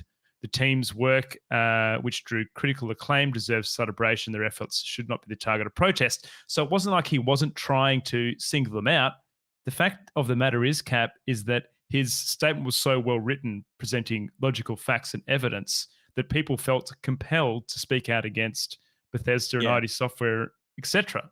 Like, it's really hard to listen to Mick Gordon's statement and not feel passionate about how he's been treated by ID Software, Bethesda, and Marty Stratton. So it's kind of like, I definitely agree with what you were saying. It's tough. Yeah, I mean, until they can prove otherwise, and I mean, we might not ever see the proof of otherwise, because if this does ever go to court, I would assume a lot of it will be behind closed doors, and we won't get we won't be privy to evidence. But I don't know. I kind of expected a little bit better of a corporate body like Bethesda. I do understand that some of their employees are receiving threats, which is absolutely not okay, and people should not be fucking doing that. Pull your fucking head in. But yeah, I just kind of expected them to maybe word this a little bit differently. It always happens, doesn't it? There's fucking idiots everywhere, mate. You can't stop them. Especially when it comes to gaming. Like, I mean, there's a lot of fucking awesome people that do stuff with video games, and there's a lot of fucking idiots as well. This whole statement, though, reeks to me like Bethesda's going, "Yep, we've recognized this is an issue. We're backing up our employees, and we're going to take this to court and fight it through the legal thing." Now, I hope, Cap, eventually the truth will come out with what happens with this court case, and we at least see some insight into some of the discussions that were had. I actually very much doubt that we will. I think this is probably the last statement that we will hear. I think it'll do its course behind the scenes, the whole legal. One thing that I do find interesting about this statement, though, is from Bethesda saying, one-sided and unjust account of an irreparable professional relationship. So, that paints the picture pretty clear from Bethesda's standpoint that that relationship's done. Whereas Absolutely. I hoped in my mind there would be some apologies and there'd be some kind of working out between the two parties to come to an amicable solution, and a bit of maybe, I don't know, Mick's fucked up. He said, "Yeah, I fucked up this," and maybe Marty Stratton can go, "Oh yeah, I shouldn't have posted that Reddit comment," and then there was some kind of apology and acceptance between them. But that clearly is not going to happen from either side. No, So. I mean, I'm going to play devil's advocate real quickly here. Not that I really want to lean too hard in it, because I am kind of I'm kind of on erring on the side of the creator, i.e. Mick Gordon here. But I don't think Bethesda would have written something like this if they didn't have ammunition. So it makes me wonder maybe what is true and what is untrue in this story now. I mean, we're quite pro Mick Gordon last week, but it does make you wonder what the case is. I suppose to take that maybe a little bit further is, even if they, I guess if they maybe are anticipating this to go to court regardless, and obviously want to rule in favor of themselves, because if they did, they'd probably have to pay Mick Gordon a shitload of money. So maybe they'll be just taking this stance in general anyway. But as per me, I mean, this particular statement from Bethesda must have been okayed by lawyers. So Oh, absolutely, mate. ultimately, it Yeah, makes me huge. wonder, like, I mean, I just don't know what's real anymore with this. Okay. Like, I just want to say I support Mick Gordon because he's an Aussie and I fucking love Australia. But also, I just kind of feel like sometimes the little guy gets shoved under a bus sometimes, Cap? and I don't like to see it. Playing devil's advocate to your devil's advocate, maybe they've got ammunition, but maybe they are just confident that they have more money to fight a legal system. And that's the thing. I think they probably go, he can't beat us with our millions of dollars that we can spend on really fucking good lawyers. Good luck. We'll see you in court, and we are not backing down. And that's probably where they're going. But yeah, it's kind of hard to know where things are, right? Because you're not on the inside. You're not on the inside, bro. You don't know what's going on. But yeah, very interesting. We'll bring you more updates as we find them. Now, Grizz, you ever been in a war zone, mate? Hey, Warzone 1. Yeah, I played that game. Pretty fun. Pretty fun for a free game, Cap. Don't mind it, mate. Yeah. Well, how about Warzone 2? Would you like to go and drop in, set foot into a brand new map? I am keen. I've got it downloaded. We should give that a crack. Maybe tomorrow night, Cap, we'll have a whirl. Yep, I like that idea. Go click some heads. I think Curdy's been playing it as well. Yeah. Yeah, let's do that. Let's click some heads now. Warzone 2 has hit the internet and it's created a bit of a dust storm. And not quite a good one. Now, talk me through a bit of the shit that's gone down, Grizzler. Well, it's interesting, right? Because it has had good numbers, right? It has basically taken what they say is the Battle Royale crown on Steam at the moment. It's topping the numbers across PUBG, Apex Legends, and any other Battle Royale. Still losing to those big ones like Dota and CSGO as other games on Steam. But the game is copying a lot of negative reviews, Cap. 33%, 77% of the Steam reviews are negative reviews, and a couple of reasons. So apparently it was quite buggy on launch. There was a plethora of stability issues. Shock horror. This seems to be a common thing now. FPS drops, game crashes. But I actually reached out to my brother because he has been playing this, and I said, Curdy, tell me about Modern Warfare 2. How do you think it's good? What do you think? And he said to me, the audio is terrible. It doesn't matter what settings you have. You can't hear players moving around you. He did say that the graphics are refreshing. The new maps are cool. And the gunplay is really nice. He said the biggest issue for it is, though, for a free-to-play game, if you don't buy Call of Duty 2, you're not going to have the same guns as someone who's a free-to-play Warzone 2 player. So when you play Call of Duty 2 Modern Warfare multiplayer, you can unlock perks and different things for your guns that you can use in your loadouts in Warzone. And he said that that's the biggest issue because you've got people that don't want to play Modern Warfare 2 and they're obviously a little bit under prepped on the battlefield. So yeah, and look, ultimately, like those guns are going to have different stats and handling. And like, I remember in Warzone 1, from memory, I think a similar thing happened. There was a gun called like the Growl or something like that. Yeah, and I'm pretty sure the only way to get that was like if you had the multiplayer or something, and you.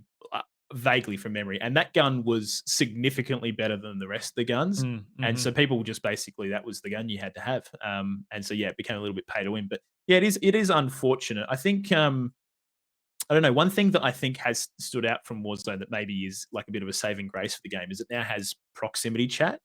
Yeah, which I've seen some clips of like people doing proximity chat stuff, and it's pretty fucking funny. So it kind of like invokes this interesting dynamic where you can kind of talk to your enemy and maybe you try and set like a duel up, or you're trying to trust one another to maybe give something a crack because your squad mates are down. I don't know. Like I think that it you used to be able to. You used to be able to talk to them when someone killed you, didn't you? I'm pretty sure when the person died, like you could hear the last few seconds of their microphone. He's cheating, and it's like, you fucking bastard, you fucking mongrel. Like it was always so fucking funny hearing some of the shit people would say, like you fucking dog, like. But yeah, so now it's full proximity chat all the time. You can walk into a building and you can like you could talk to someone. Is that what I'm picking up? Like, is that? Yeah, basically, yeah. If they're Oh, in man, that's proximity cool. of you, you can talk across the proximity chat, and people will be able to hear you if they're listening Hmm. to the proximity chat. So, so yeah. I mean, look, we don't have an awful lot to say about Warzone 2 because we haven't played it yet, but we'll give it a crack and we'll let you guys know what we think about it next week. I will perhaps. say, Cap, that I think that Activision will iron out the bugs. I think the they'll FPS have to, drops right? and I'm pretty sure those issues occurred in Modern Warfare 1. I remember when I first picked that up, it ran like shit on my computer and it slowly got better and better. Yeah. So yeah, I think they will take care for the series. I guess my only worry is that they need to keep these, for lack of a better word, pay to win stuff under control a little bit. I feel like someone who has bought the game shouldn't have an advantage over a free to play player. Well, yeah. I mean, well, look, definitely it would be nice if that wasn't the case, but unfortunately, in practice, that tends to creep in. I mean, let's look at Diablo Immortal, right? Like, it's pay to win. Unfortunately, we don't live in the ideal world where free to play games, are just purely cosmetic stuff.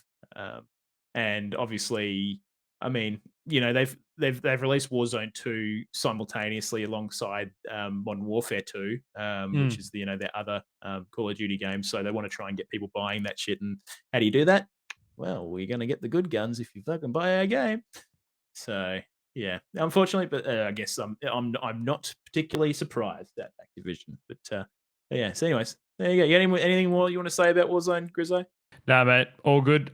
Only thing I will say is that I probably will play it. I'll give it a crack for sure. For sure, mate. Yeah, I think we'll jump in and perform some aerial combat, followed by swift and fast death. So there you go. But yeah, now, guys, that's the freaking main topic. So yeah, we did fucking it. made it. We did it. We fucking got there. Now, as always, we've got the quick fire round. We've already done the OGR polls. We're going to dive straight into the quick fire round. Now, as every week, this quick fire is sponsored by a particularly wonderful human DJ. being. And we're going to be playing their little thing. Yeah. I have to. You have to. Play it, Pav. DJ Francesco. Yeah. Thank Doesn't you, even make DJ. sense. Thank you, DJ Francesco, for bringing this week's quick fire round to Oceanic Gaming Radio. Appreciate you. Now, Riz, first cab off the rank. Singapore is hosting its first Olympic esports week in 2023. Yeah. Now, do we have any idea of what games are going to be there, Grizz? We do, yep. So according to the Olympic Council of Asia, a total of 24 medals, Cap, would be awarded 24. to 8 esports categories at the Asian Games, including Dota 2, League of Legends, and Street Fighter 5 are the only real video games. The rest of them are things like, racing, like the F1 racing and bits and pieces. Yep. Yeah, So, like, so they're all sport those games. actual Boring. sport games. Yeah, but at least we get some actual games, man, and medals and stuff. I think this is pretty cool. I feel like esports slowly sneaking into mainstream sports. And I was like, well, mate, look at this. Gold medals, Olympics absolutely. in the Singapore, same, baby. Singapore, yeah, exactly. Now, So one there you thing go. I'm interested in, Grizz, is where do they source these players from? Because, do we get like the best of the best? Or do we just get some just some fucking blokes we found running pubs fucking down the road? Who knows? I wonder whether the competitive Dota and League players will take it seriously and see it as an opportunity. I mean, it would be pretty cool to say that you've won a gold medal for your country, though, wouldn't it? Oh, dude, that would be fucking awesome. So maybe we will see some of the pros come out for it. I hope so. Anyway, I don't think it is generally good for esports just overall because it kind of has this. I don't know. It almost has like the Soccer World Cup vibe to it, where like players go back to their home, like countries to play for their country, rather than like their teams that they play for in their, the Premier Leagues and stuff like that. So it kind of has that same feeling. So I don't know. It kind of opens up this interesting dynamic where players go and play with players from other But I don't. I mean, it could also just be it could just be high ranked pub players that aren't really very good otherwise. It has the opportunity to assemble some pretty god tier teams though. When you get like the best dude. players for each region, I feel that'd like be Europe is kinda just cool. going to like wipe the fucking table of fucking I don't know Yeah. of the Dota scene. Like Who knows yeah. how they'll play together though? But yeah, it does. It would be pretty interesting. I'd I love mean- to watch like a Dota 2 tournament and see the best from each regions and stuff coming through. It would be Dude, that would it'd be be great. so dope. I wonder how many countries will participate. That's another Hmm. thing will be interesting. But yeah, so there you go. Singapore to host its first Olympic esports, event in 2023. You want to take this one, Grizzly? Yeah, sure, mate. So Xbox Game Pass is coming out, and guess what is going to be on it? This is on the next run edition. You can get Darktide Warhammer 40k, which is the game that Cap and I were talking about at the start of the episode in the banter section. So You won't get it till the 30th, Grid. So when does is it that come what it to says? Game What does it say? Game Pass? November lineup. Well, that's a bit weird considering the game's not dropping till December. So maybe it comes out. It comes. I think Darktide goes fully live on the 30th of November. Okay, there you go. Yeah. So Here are the and it titles says here- leaving Game Pass later in the month. Yeah. So you're right. So that's pretty exciting, man. I think that's really good. I mean, this game is a cracker. You definitely go check it out. So if you have Game Pass, there's no reason why you shouldn't jump on Darktide and give it a crack. Yeah, absolutely. It's a banger. It's that Left 4 Dead kind of style thing going on, but in the Warhammer 40k universe, a bit more melee inspired. But yeah, such a fucking cracker game. Now there's a lot of other cool games coming out as well, Grizz. One that I will say that is particularly interesting is Dune Spice Wars, which is the top-down RTS game. Yeah. Similar to the earlier Dune kind of RTS games. They got a game preview coming on November 17. That's the new RTS. Is that the one from Dune. Is that the one? Hey, wait. Is that the one that we put in for the pre-beta thing? Keys. No. Different. You're thinking about the MMO survival game. This is like an Okay, RTS, right. like Warcraft Okay. 3 style shit. So, Hmm. so that's that one. Another interesting game that's coming out. I think it's available as of like whenever this post came out, which was like a few days ago. So, Pentiment, which is this interesting. I'm just going to read this. Jump into the world of illuminated manuscripts and play as Andreas Mahler, a journeyman artist living in the 16th century Bavaria. Get caught up in the murder and scandals happening in the town of Tassing and leave your mark on the community with repercussions you'll experience over the following 25 years in the game. I saw stuff about this game a while back, and it looks fucking banging. So that looks really good. But they've got a lot of other interesting games coming out as well. Worth going and checking out the blog post just over at news.xbox.com. So yeah, there you fucking go. Go and have a fucking look. Go and have a little look at that. Yes. All right, now Grizz, Peter Yeah. wants a cruelty-free God of War mode. Now, do you know what? There's a couple of things that happens in that game to animals, and I felt fucking pretty bad doing them. Did you? Yeah, fuck. I reckon that's just nuts, man. It is nuts. So apparently it happens within the first bit of the game as well, and you think, fuck. What about like Deer Hunter and all that stuff? Like, surely they cop it. I'm Pav? pretty sure this is a classic Peter move, and I think they've done this to just about every game. Have where they? That sort of Okay, stuff yeah. happens. Surely. Yeah, I think Probably. this is just Peter being Peter. Yeah. Peter. Out of Peter mode. Yeah, Protect so, the animals. I mean, they've done it multiple times. So there you go. Peter being fucking Peter. So yeah. Anyways, your turn, Grizz. Go on, mate. All right, Cap, very big news. I find this big news. Blizzard Entertainment has announced that it will be suspending most of its services in China. The game developers shared the news in an official statement on the Activision's website, confirming that the suspension was due to the expiration of the current licensing agreement with NetEase, the Chinese internet technology company that provides the online service for the games.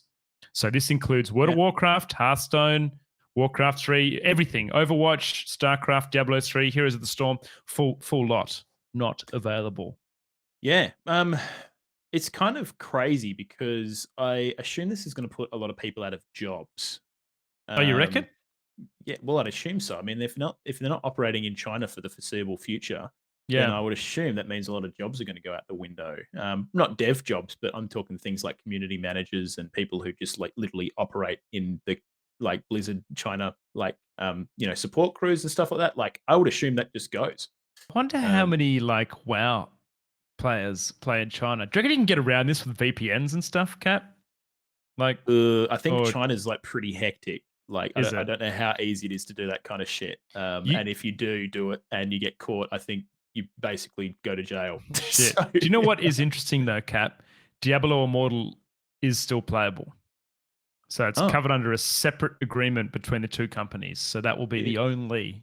Isn't that good for fucking Bethesda? You know, Yeah. the pay to win fucking money guzzler is still available. I'm glad. Mm. I'm glad that they managed to get that one over the fucking door. But yeah, I don't think it'll be forever, Grizz. I think they'll just try and relicense it in a way that is amicable for them, obviously, because Yeah. they want it to work for them. So yeah, I'm sure that they'll probably find their way back into China, and it'll probably take a little while. And hopefully, anyone displaced in the meantime finds some other work.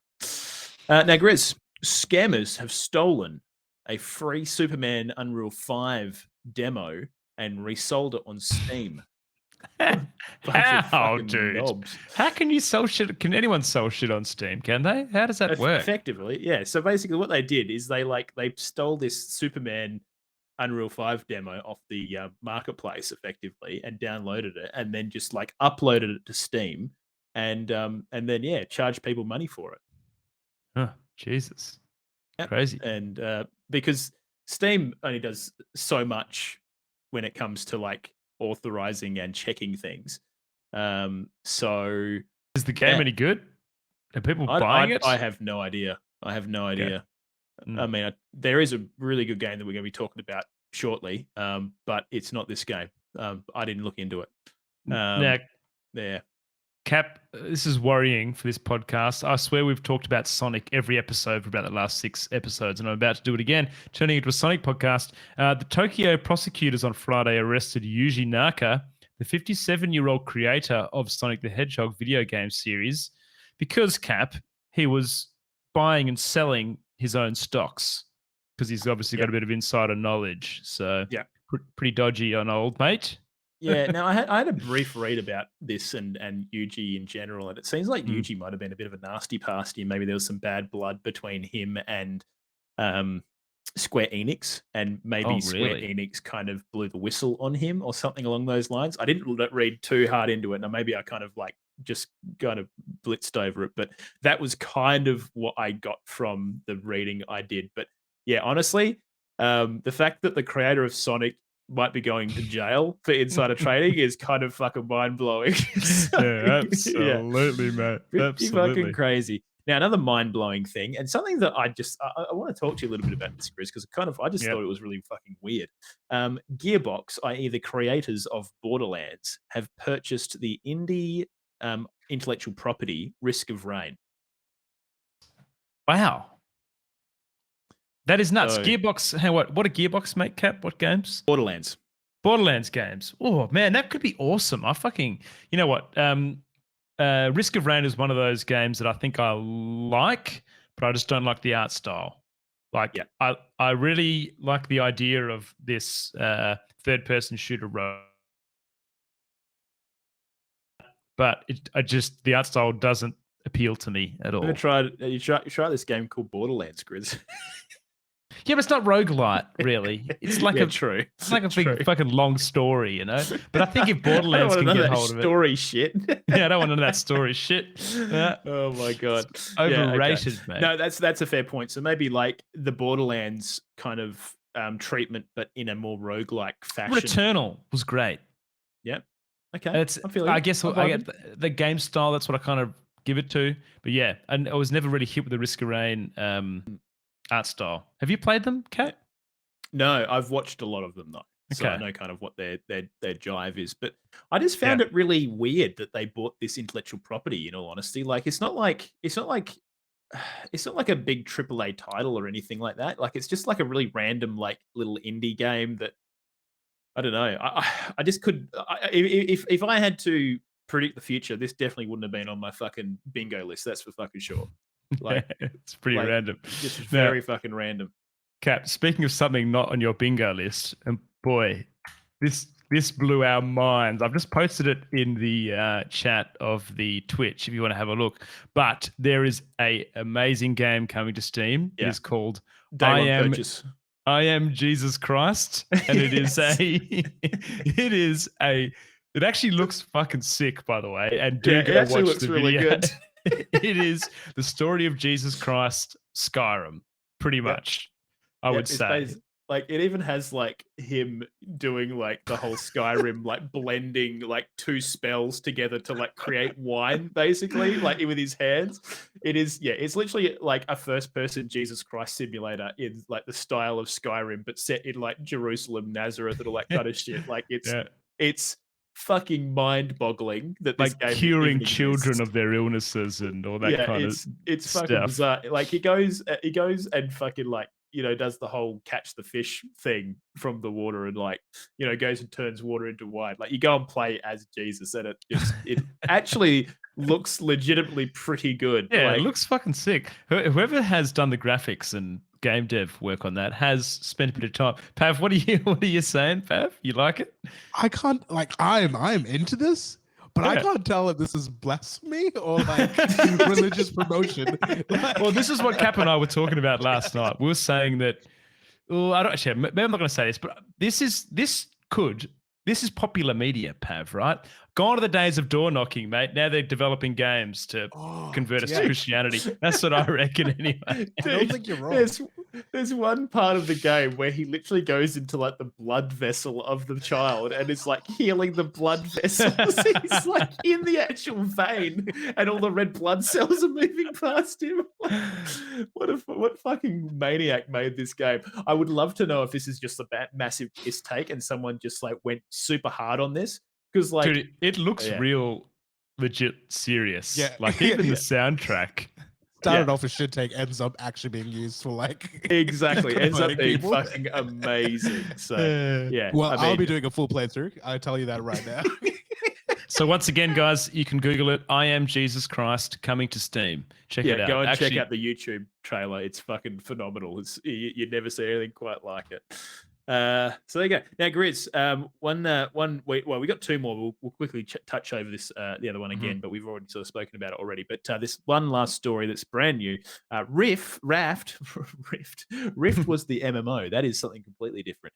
Raft is coming to consoles. Now that is that kind of survival game. such a good game. Why isn't that game of the year? That's a fucking cracker. Well, I don't think it came out this year. Is it not? Okay, there you go. Good Do you game know though. Raft, I think we probably spoke about this already on the podcast, but Raft was made by a bunch of fucking uni students. That's right. Yeah. It was their uni like project, and they basically made this amazing fucking game that they basically made a bit of a career off, which is fucking baller. So very fucking cool.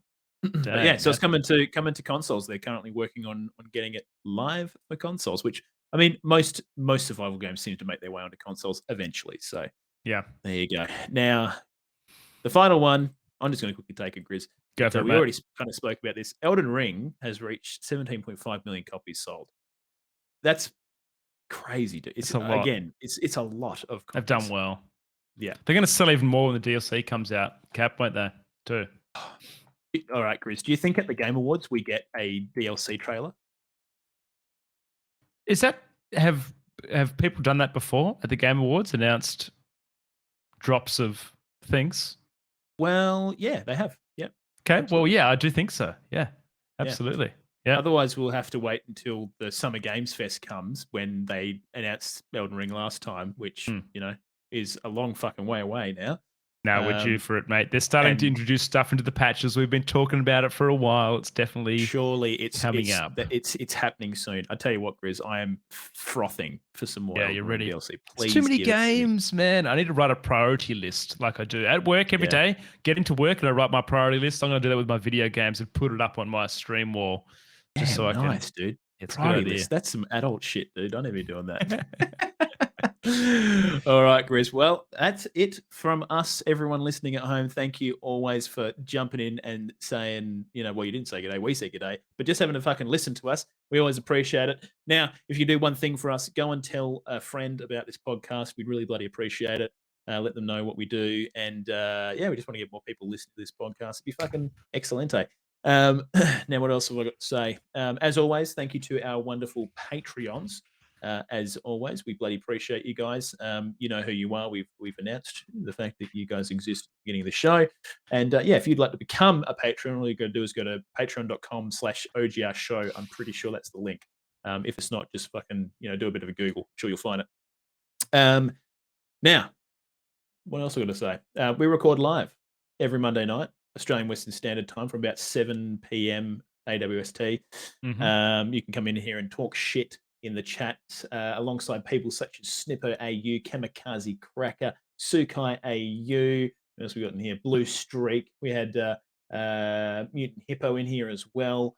Bunch of legends. Bunch of legends. So yeah, and Lee GD as always. So if you want to come and chat shit about games in the chat whilst we chat shit about games, then you're more than welcome to. And we might even read your comments in whilst we're fucking talking. So there you go. Now, follow us on Twitter. We do the OGR poll every week. That's twitter.com/OGR show.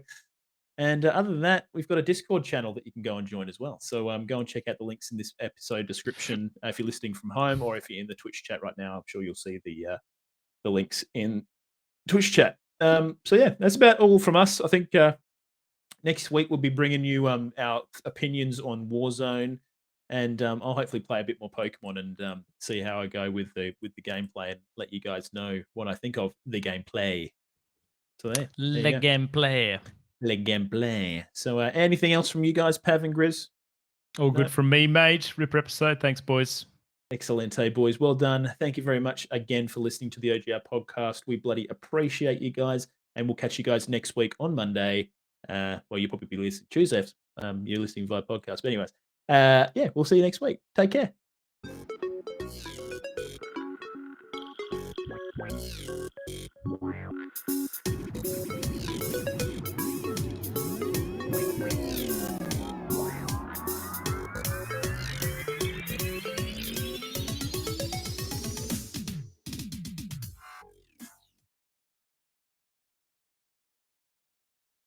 And that's a wrap.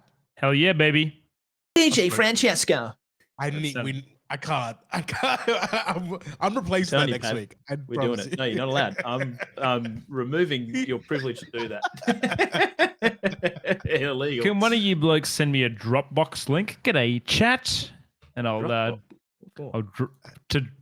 the Check it in the Google Drive. We have a joint Google Drive. Do we? Or just any Google Drive. You know what? Just Google. What? Where am I dropping it? Google. Yeah, just on Google. Drop it into Google. Just drop it into the search bar, Pav, or what? Is that? No, the Google Drive. We have a joint Google Drive email box that you have used before. The Oceanic Gaming Radio at gmail.com that has a G Drive link to it. Just check it in there. Man, do you reckon you can flick me a link? We used to throw the VODs on YouTube, Snippo. They do. The VODs are on Ogre VODs on YouTube channel. That'll be up by this evening, by tonight. Can someone teach Grizz how to PC? Yes, please. Teach me how to PC, baby. Teach And this the person how to podcast PC, will be please. live on Spotify by, if not this evening, tomorrow morning. All right. Yeah. Hey, appreciate all you guys showing up for the. Oop, a little drop there. We've thoroughly enjoyed making these episodes, so having fucking legends like you guys in chat makes it all the fucking better. Absolutely. Appreciate you. Now Grizz, we need a title. Yeah, Grizz, I'll walk you through how to drop that to me in a bit, but we need a title. I just think something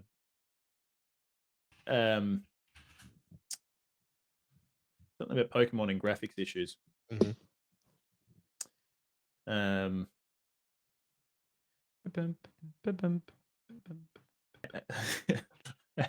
said something about titties, and that was actually would have made a good title. Next gen titties. The next gen titties. Next gen titties. Yeah, fuck. That's clickbait if I've ever seen it. Next I mean, gen. I'm happy to call it next gen titties. I don't give a shit. Next I'll gen do it. titties. I don't know if that's really in line with our brand, but it would make a hell of a title. Let me tell you that. How about how hang on, I'm trying to think how you Next word gen this. titties and low res Pokemon. Surely. How do you get a Scarlet Violet patch on the bus? You Pokemon. No? It's too long. Okay. There's a Pikachu one that I heard the other day that is good as well. Okay. I'm just trying to think. Carl, you don't encourage. All right. Fuck, I'm trying to think of how it goes. Hang on. I figure-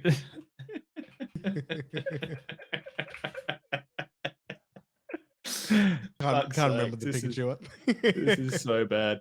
How about poor graphical performance? I choose you.